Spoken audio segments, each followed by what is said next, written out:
You used to know exactly what you wanted. And then one day, you didn't. And you told yourself it was growth. But what if it wasn't maturity that made you let go? What if it was self-protection disguised as wisdom?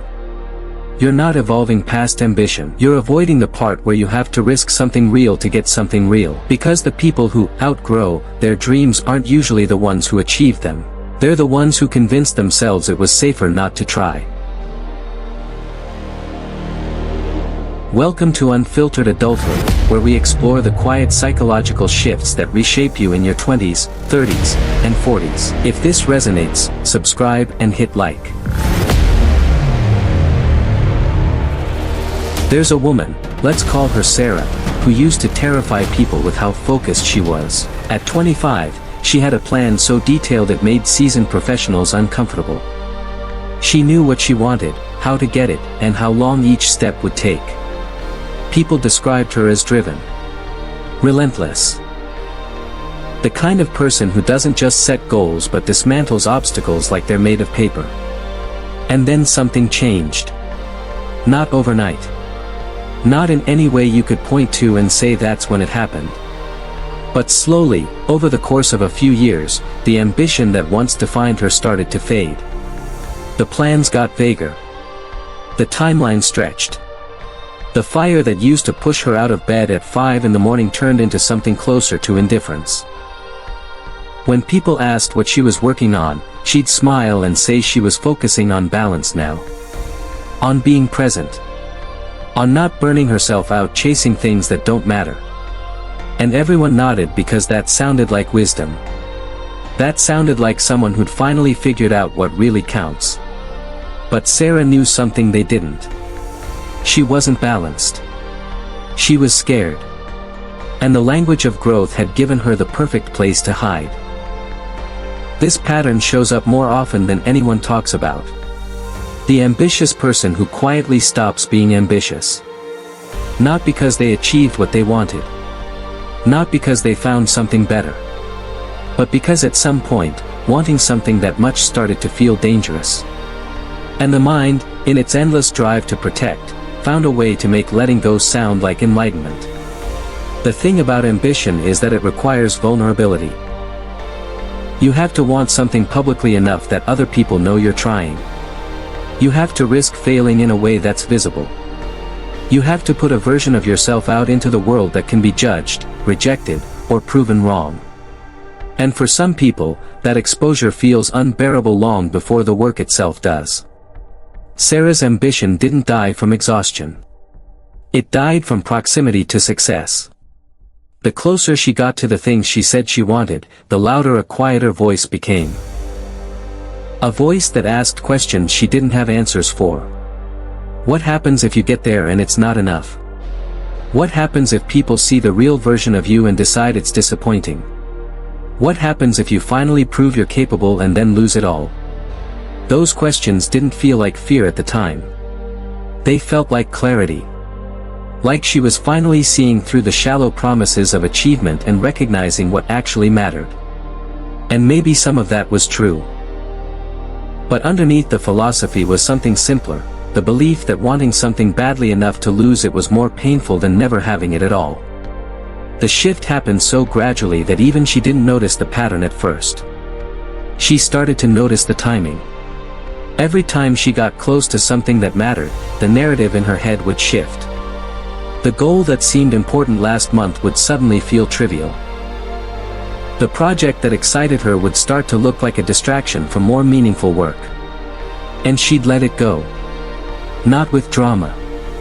Not with regret. Just a quiet redirection that felt, at the time, like maturity.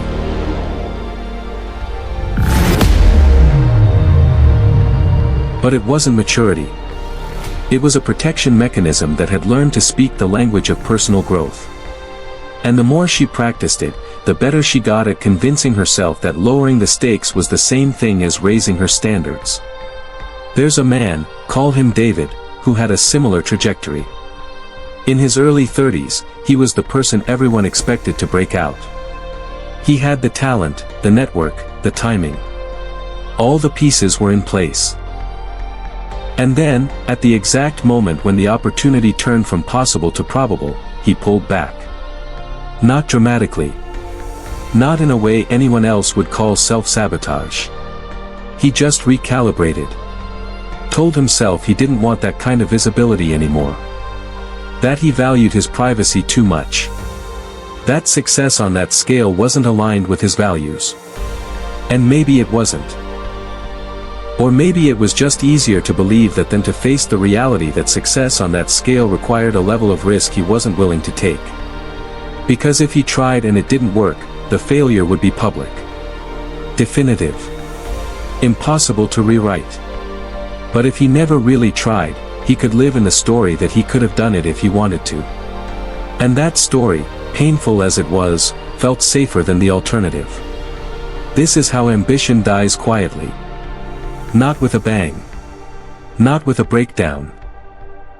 But with a series of small, reasonable-sounding decisions that all point in the same direction, away from risk. Away from exposure. Away from the vulnerability that comes with wanting something enough to lose it. And the difficult part is that the justifications are real. Balance matters. Presence matters. Not every dream is worth chasing. But for the people living this pattern, those truths become shields. Ways to protect themselves from the deeper fear without ever having to name it. Sarah eventually started therapy. Not because she was falling apart, but because something felt off in a way she couldn't articulate. And the therapist asked a question that stopped her cold. When was the last time you wanted something without immediately talking yourself out of it?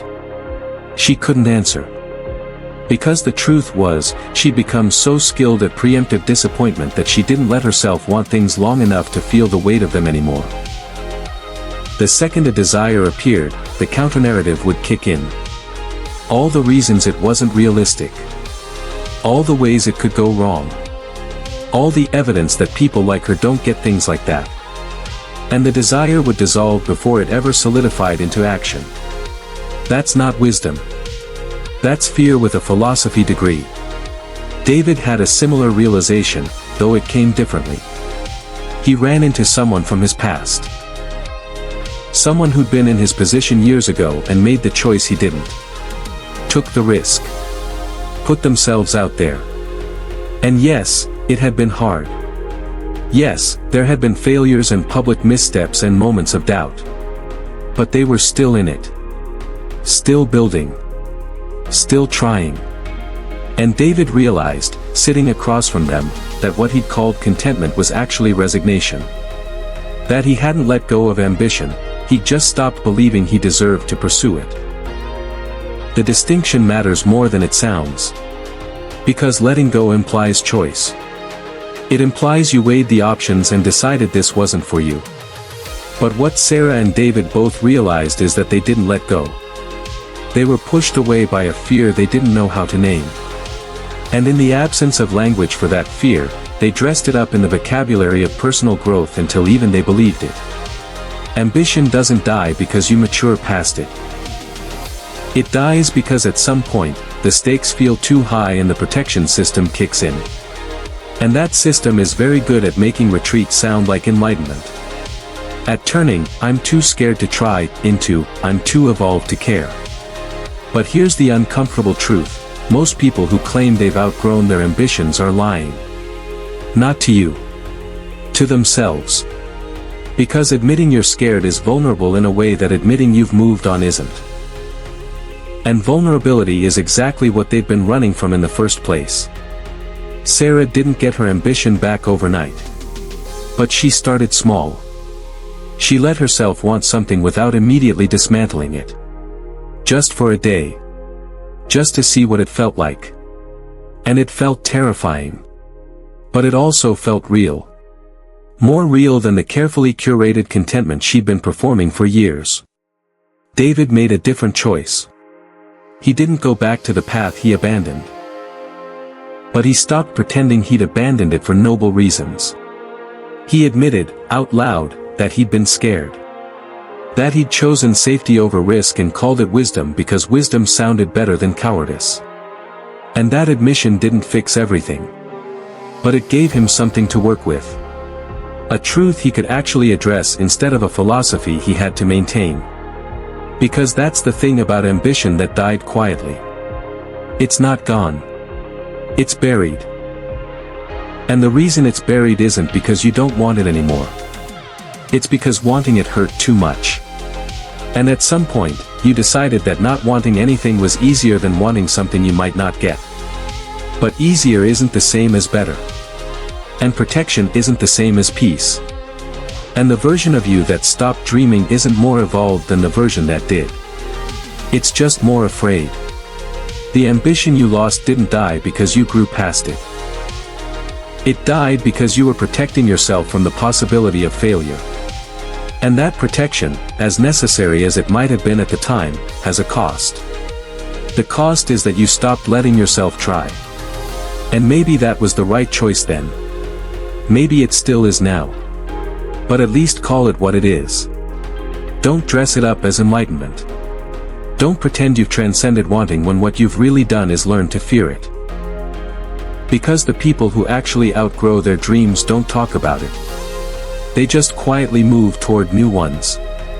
But the people who are scared, they build entire philosophies to explain why not trying is actually the smarter move. And once you see that difference, you can't unsee it.